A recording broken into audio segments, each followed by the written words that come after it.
বাংলাদেশ জাতীয়তাবাদী rickshaw van auto চালক দল কেন্দ্রীয় কমিটির একটি প্রতিনিধি দল বিএনপির চেয়ারম্যান জনাব তারেক রহমানের সাথে সৌজন্য সাক্ষাৎ করেন। বিএনপির চেয়ারম্যান জনাব তারেক রহমান সকলকে ঐক্যবদ্ধভাবে থেকে কাজ করার জন্য আহ্বান করেন। বাংলাদেশ জাতীয়তাবাদী রিকশা ভ্যান অটো চালক দলের সমন্বয়ক আরিফুর রহমান তুষার গত 15ই জানুয়ারি দলীয় কার্যালয়ে একটি মত বিনিময় সভার আয়োজন করেন।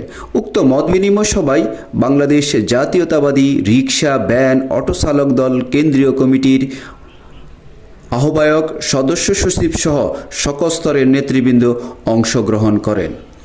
এই সময় আরিফুর রহমান তুষার আগামী সংসদ নির্বাচনে সকলকে ভূমিকা রাখার জন্য আহ্বান করেন। পাশাপাশি তিনি বলেন, বাংলাদেশ জাতীয়তাবাদী রিকশা ভ্যান অটো চালক দলকে বাংলাদেশে একটি চাঁদামুক্ত দল হিসাবে গড়ে তোলার জন্য তিনি সকলের সহযোগিতা কামনা করেন।